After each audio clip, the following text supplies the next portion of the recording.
Car il ne faut pas avoir peur. Bonsoir à tous, vous êtes sur Géopolitique Profonde, la chaîne qui est là pour remplacer les médias subventionnés.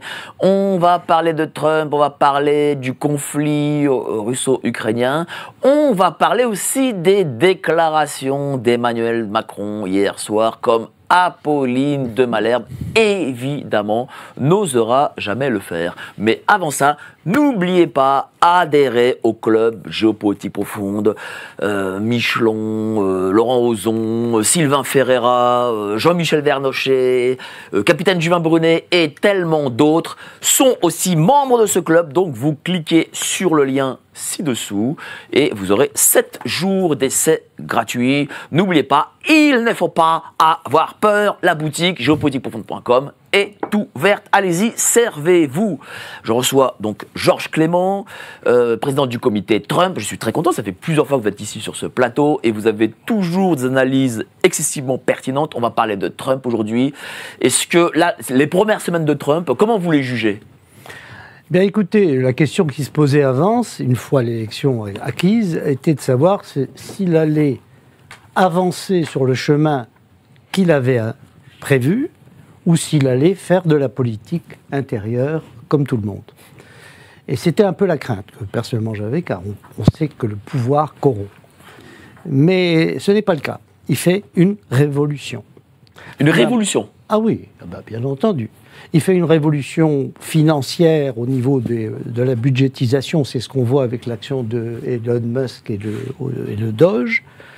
Il fait une révolution pour l'instant, ces executive orders, du fait qu'après des lois vont venir probablement renforcer ça, mais il les fait dans le domaine anthropologique, parce que je pense qu'il y a une chose qui est certaine, c'est que nous sommes, mais au niveau mondial là, devant un risque anthropologique gravissime à cause des doctrines de Davos, qui sont des doctrines donc mondialistes, mais surtout transhumanistes.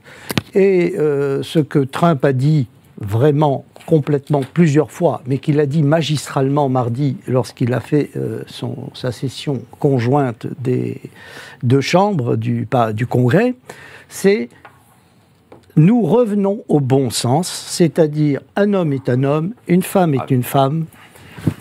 Il n'y a pas de minorité qui ait à dire quelque chose politiquement. Elles peuvent dire quelque chose politiquement individuellement en tant que citoyen, mais non pas collectivement en tant que minorité. Alors les minorités, on les connaît, elles sont ethniques, elles sont sexuelles maintenant, enfin bref, toutes sortes de folies. On est dans la folie depuis des années maintenant, hein, une décennie complète, c'est certain, mais ça a commencé avant. Et cette terrifiante dérive a eu des sommets. Bien sûr, le Covid a été un sommet, mais un sommet dans l'autoritarisme absurde et arbitraire des gouvernements. Mais il y avait d'autres sommets en cours. Pensez quand même que des parents livrent à la chirurgie leur enfant, leur garçon de 4 à 5 ans, et leur fille aussi. Hein. Et aux hormones, oui, mais la chirurgie, c'est plutôt pour les garçons, vous voyez. Si, c'est aussi pour les filles, parce qu'ils prennent le muscle de l'avant-bras. D'accord. Mais ce qui est sûr, c'est qu'on a un acte criminel, au sens strict de nos anciennes lois pénales, partout. Pas et que ces gens qui font ça, soutenus par un establishment qui a mis ça dans ses programmes politiques, disent que c'est l'enfant qui le veut à 4 ans. L'enfant à 4 ans connaît son identité. Donc c'est un élément. L'autre élément, c'est l'utilisation des fonds publics américains, c'est-à-dire des impôts des Américains, pour financer aux États-Unis et dans le monde ces folies. C'est pour ça qu'on est surpris quelquefois de se dire mais pourquoi dans quel coin du monde la même idée rejaillit ? Tout simplement parce qu'il y a des financements américains colossaux, on a les chiffres qui commencent à sortir, qui vont dans ce type d'action. Et on a su très longtemps que même Hillary Clinton, lorsqu'elle était secrétaire d'État, disait et avait imposé à Jérusalem la Gay Pride. Ça a quand même fait du bruit avec les Juifs traditionnels, évidemment, mais ils l'ont simplement transporté à Tel Aviv pour rentrer dans le rang. Et on a comme ça eu aussi la Gay Pride imposée à Belgrade. Voilà, excusez-moi, j'hésitais entre les capitales qui étaient autour, et avec des émeutes, d'ailleurs, considérables. C'est donc bien que c'est un outil politique, et cet outil politique a l'ambition d'aller au-delà et de transformer l'anthropologie. Alors là, on est dans quelque chose qu'on n'a plus connu trop depuis les Cathares, car les Cathares, c'était quelque chose comme cela, mais à partir du spirituel, et pas avec l'action des... Mais c'était un peu la même chose. Et il a fallu les arrêter, et là il faut l'arrêter, parce que c'est la mort de l'humanité, et pas simplement la mort des pays X, Y ou Z. Donc là il est en cours. Maintenant, évidemment, on s'est rendu compte que le Deep State existe. Là, non seulement il existe, mais ils en parlent pour le défendre. Et que le Deep State, c'est à la fois la compilation de masses d'argent empruntées et récoltées par les impôts pour détruire la société et les souverainetés, toujours dans l'optique du gouvernement mondial qu'on connaît par ailleurs. Donc voilà ce que fait Trump. Et ça ne peut pas s'appeler autrement qu'une révolution. Au sens que, pour l'instant, elle se fait par des moyens de droit, par des moyens d'utilisation du pouvoir au sens institutionnel du terme, mais qu'on le sait bien, et je continue à le dire, je l'ai dit il y a des mois, enfin, il y aura une confrontation. Il y aura des points de confrontation à certains moments. Il y en aura deux qui sont presque sûrs. Il y en a un, c'est sur l'immigration, car les sanctuaires, les cités sanctuaires, défient à tel point qu'elles ont été convoquées au Congrès hier pour être interrogées par les sénateurs ou les représentants. D'ailleurs, je ne sais pas si c'est chez les représentants qu'ils ont été auditionnés, mais peu importe. Et où la menace d'action criminelle contre les maires, en particulier d'Anvers, il y a celui de New York, évidemment, Adam, il y a celui de Chicago, Johnson, il y a celui de San Francisco, je ne la connais même pas, c'est une femme, mais peu importe. Et tous ces maires sont déjà menacés par les législateurs d'enquête criminelle. Alors, donc voilà où on en est. Donc c'est bien une révolution qui est en cours. Alors, on va continuer cette discussion, mais avant ça, je vais présenter nos amis autour de la table. Tiens, vous avez votre... vous pouvez enlever vos lunettes parce qu'elles frottent contre le micro. Voilà, merci. Voilà, on est en direct, alors on se dit les choses en direct. Non, mais c'est pas grave, ça, il fallait me le dire avant. On se le dit, voilà, comme ça on se dit, on est notre ami. Alors, en face, nous avons notre ami Franck Lercassou, de la société civile pour l'Union nationale. Ouais. Ça va, cher Franck? Impeccable. Alors j'ai appris que tu n'as pas pu rentrer à la soirée. Non, je suis arrivé, mais l'attente, ton succès était tellement énorme, si tu veux, qu'il a fallu que je parte. J'avais prévu de passer pour dire bonjour à tout le monde, et j'avais un rendez-vous. Des gens t'ont réclamé. Ben écoute, oui, mais je leur donne rendez-vous après, ou sur les réseaux, quoi que ce soit. Bon. Non, il a fallu que je parte avant. Très bien. Je sais que tu as des choses à dire aujourd'hui. Oui, absolument, et notamment par rapport à la société civile, parce que ce qu'on oublie souvent, c'est que Trump a réussi ce coup de force, notamment de revenir, grâce à la société civile américaine. Absolument. Et c'est on en parlera. Absolument. Et à ta droite, Serge Federbusch. Comment vas-tu, Serge? Cher Serge. Ouais, c'est à chaque fois. J'arrive, je ripe à chaque fois. Mais il faut que tu t'entraînes un peu plus. Ouais, c'est vrai. T'as du succès. Le sabre et l'esprit. T'as du succès comme j'espère que t'as un peu d'esprit ce soir. Bah, c'est difficile, pas toujours. Hein. Sinon, je sors mon sabre. Il est où ton sabre? Ah bah, tu le verras. Ne me conduis pas à être un peu trop agressif. Toujours grave-le. Tout de suite. Mais toujours grave-le, vraiment. Bon, je sais que tu as des choses à dire aussi. Ça, tu verras. Très bien. Donc, tu en parleras dans la deuxième partie d'émission. Dites-moi, il y a eu cette rencontre entre Zelensky et Trump. Est-ce que vous pensez que c'est une rencontre historique qui va déboucher sur la fin de la guerre? Vous pensez que la paix arrive avec... Vous permettez qu'on série les problèmes. La fin de la guerre...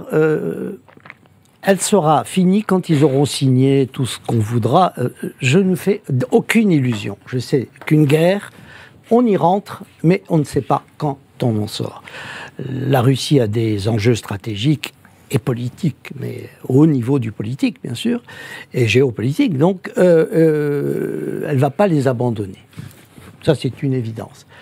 De l'autre côté, la seule chose qui me rassure vraiment, c'est que Trump a enfin dit, déjà depuis plusieurs semaines, c'est pas une nouveauté, que l'on ne pourra résoudre la question ukrainienne, donc la guerre qui a lieu, que si on revient aux causes qui ont abouti à cette guerre.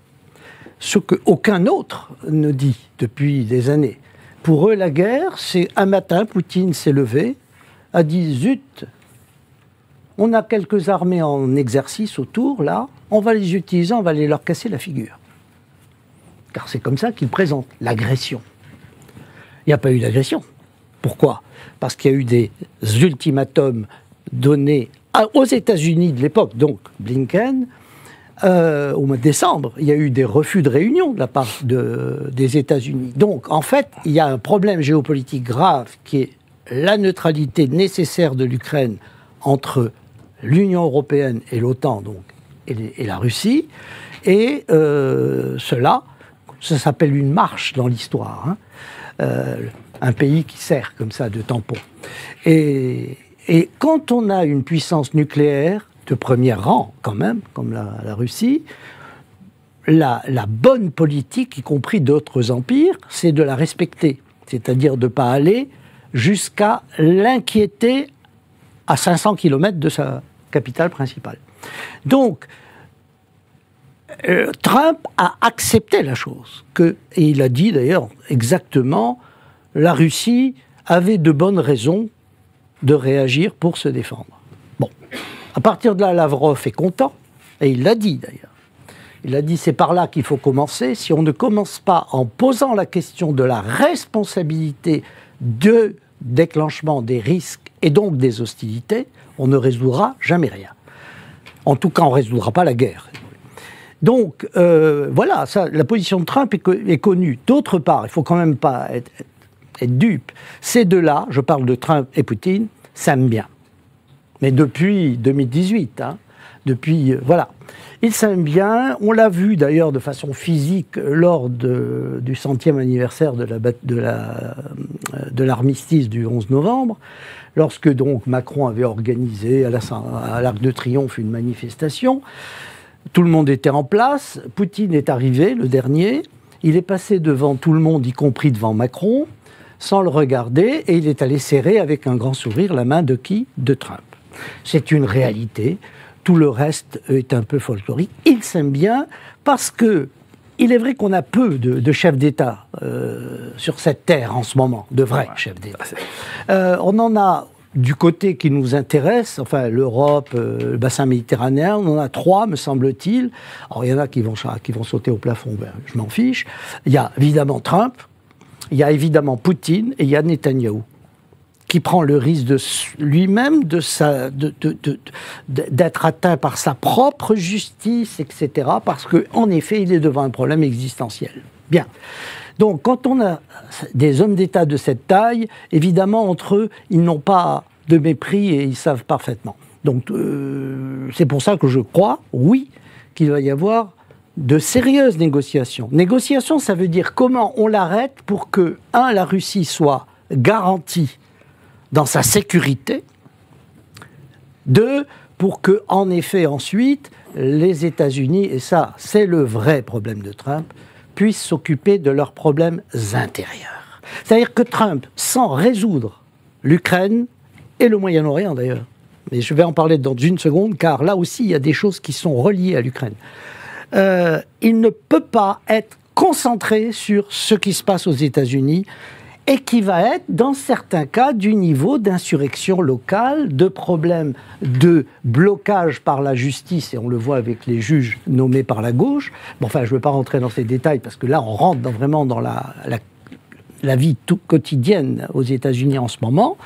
Et pour ça, il a besoin d'être concentré, d'avoir toutes ses forces avec lui, et il ne peut pas être, j'allais dire, disturbé. Excusez-moi. Mais alors, du coup, qu'est-ce que vous pensez ? Distrait par la géopolitique. Bien sûr, mais alors, du coup, qu'est-ce que vous pensez de l'intervention hier soir d'un faux représentant, visiblement, Parce que vous avez parlé des vrais hommes, donc moi je mettrais un faux quand même. Hein, histoire d'avoir un petit trait d'humour. C'est pas parce comme Macron, enfin voilà, ce qu'a dit Macron hier soir, parce que si en effet Zelensky signe avec Monsieur Poutine, il n'y a pas de raison que Macron Zelensky, j'ai oublié de parler du début de votre question. Zelensky et la rencontre. Moi, j'ai une chose qui me surprend. Trump n'est pas dingue, J.D. Vance encore moins, et Marco Rubio, qui participait d'ailleurs à la réunion, son secrétaire d'État, est un sénateur sérieux. Hein, c'est pas des clowns. Comment ça se fait qu'on invite Zelensky et qu'on fait la conférence de presse informelle devant toutes les télévisions? La prudence en général, en matière diplomatique, c'est d'éviter. Mais ça se fait entre quatre murs. Alors, il y a eu un peu entre quatre murs avant, hein, on le sait par les ministres qui ont participé, qui en ont parlé un peu. Moi, je crois que Trump avait besoin de rompre avec l'Ukraine pour être crédible avec Poutine. Il pouvait la communication ? Moi, j'en suis convaincu. Il ne pouvait pas, psychologiquement, parce que c'est ce qui compte maintenant pour la suite, hein, être crédible auprès de la Russie. Je ne dis pas que de Poutine, mais il faut savoir que Poutine n'est pas seul. Il a tout un environnement qui a des côtés quelquefois libéraux pour les uns, c'est-à-dire des mondialistes manient Russie, et alors extrêmement violents aussi de l'autre côté. Hein. Donc Poutine, il fait de la politique aussi chez lui. Hein. Il fait de la balance. Donc comment voulez-vous que il paraisse crédible auprès de... Il ne faut pas qu'il apparaisse avec Poutine comme étant l'avocat de Zelensky. Voilà. Donc, pour ne pas être l'avocat, il fallait rompre avec lui. Il fallait démasquer Zelensky. Et Zelensky, en effet, a toujours dit « Je veux continuer la guerre pour récupérer... » Il avait dit 3 jours avant... Oui, mais là, il a changé de bord. Il a dit qu'il est prêt à négocier avec Moscou. Donc, du coup, pourquoi l'intervention de Macron hier soir ? Et qu'est-ce que vous en pensez justement de cette intervention ? Non, mais écoutez, Macron, enfin, je ne veux pas faire de... Bon, vous dites ce que vous voulez. On ne sait pas s'il a toute sa tête... Macron ? Et oui, non, mais je pèse. Allez-y. Je le dis sérieusement. Hein, il y a eu suffisamment d'analyses de psychiatres divers et variés depuis 8 ans, 9 ans, hein, pas depuis hier soir, pour le savoir. Il est évident que et sa vie, et son adolescence... Et sa formation qui est en partie ratée au niveau où il voulait arriver, hein, c'est-à-dire... vous pouvez préciser. Hein. Normal Sup, l'ENA aussi. L'ENA, il n'a pas fait Normal Sup. Il n'a pas fait Normal Sup. Il a voulu, mais il n'a pas fait. Mais il a menti, puisqu'il a dit que grâce à Normal Sup, il a eu la formation d'esprit d'un certain Paul Ricoeur. Oui. Or, Paul Ricoeur... C'est un mythomane. Hein. Qui est d'ailleurs un communiste, ce qui déjà pose problème, parce que ça veut dire politiquement, j'entends. Hein. Mais ce n'est pas le cas. C'est un menteur, il a raconté n'importe quoi sur ce terrain, peu importe. Il n'est pas brillant. Mais depuis le début, depuis 2016, il n'articule pas toutes ses phrases jusqu'au bout, sauf quand il lit. Mais ça, s'il lit, ça va, c'est autre chose. Moi aussi, j'en sais. Il y a donc un problème. Pourquoi est-il là ? Il a été mis là. Attali l'a dit qu'il l'avait présenté à Bilderberg. Et c'est vrai, on a les photos, on a tout. Enfin, je veux dire, c'est pas un mystère. Ils ont fait une mauvaise pioche. Ça. Je ne sais pas comment ils s'y sont pris, mais là, c'est vraiment... Ils ont raté leur... C'est qui il ? Bon. État profond. Non, là, c'est le mondialisme. D'accord. C'est-à-dire, c'est Davos, c'est Bilderberg, c'est Attali. Bon, voilà. Ils ont fait une mauvaise pioche, c'est un mauvais recrutement. Mais ils l'ont maintenant, quick. Donc, Macron, depuis le Covid, il n'arrête pas de parler d'état de guerre. C'est vrai. Bon, si on admet qu'il y a un peu de psychopathie, un moyen d'en sortir, c'est toujours de monter sur le cheval, tirer un sabre, comme j'ai vu le titre du livre de M. Federbusch, et foncer. Il veut la guerre. Parce que finalement, il faut bien reconnaître, les mondialistes, la structure mondialiste est au bord de la catastrophe. Géopolitiquement, elle est au bord de la catastrophe. Si elle perd, elle a perdu la Russie depuis longtemps, elle a perdu les États-Unis. Si les États-Unis vont au bout, non seulement elle l'aura perdu comme soutien, mais elle va perdre des siens devant les tribunaux. Ça, c'est sûr et certain. Donc, ils sont devant une situation dangereuse pour eux, car ils sont allés tellement loin avec le Covid, ils sont allés tellement loin avec d'autres sujets comme le climat, il y a Bordom quand même, il y a des gens qui ont souffert, il y a donc préjudice grave envers l'humanité. Ils ont très peur. Un moyen d'en sortir, c'est la guerre. Vous pensez qu'il va nous y amener? Ah, attendez. Alors là, maintenant, on parle de la France et de... Il est quand même chef des armées. Hein. Oui, mais des armées. Déjà, c'est un grand mot aujourd'hui. C'est pas la grande armée de Napoléon, n'est-ce pas? Donc, des armées. Bon, il reste combien de bateaux? Ouais, c'est vrai que... Bon, on a un porte-avions qui est au radoub pendant 6 mois de l'année, qui est déjà un peu dépassé, parce que quand même, le Charles de Gaulle, il y a longtemps qu'il a été mis à l'eau. Donc, ça, c'est pour la marine, n'est-ce pas? Alors, il y a les sous-marins. Bon. Les sous-marins, c'est pour lancer des bombes atomiques. Alors là, on rentre dans un territoire que Macron a abordé hier, mais qu'il avait abordé avant. Hein. C'est l'utilisation de l'arme nucléaire au profit de l'Europe. Or là, je ne comprends pas ce qui se passe. La doctrine française, qui est écrite en matière de militaire, c'est pas un mot, c'est pas une idée, c'est un texte. La doctrine française lui interdit au gouvernement d'utiliser pour le compte d'autres nations l'arme atomique. C'est clair, net et précis. Il est donc là... C'est dans la loi, la Constitution? Pas la Constitution. Il y a un document de programmation militaire. Donc on n'a pas entendu les militaires. Toujours pas. Hein. Mais voilà où nous en sommes. On ne les entend toujours pas. Hein. C'est-à-dire que nous sommes en pleine forfaiture, au sens strict du terme, ouais. Et que l'on n'entend pas un mot dans le monde des militaires qui pourraient certains parler ou démissionner. Ben non. C'est tout ce que j'ai à dire.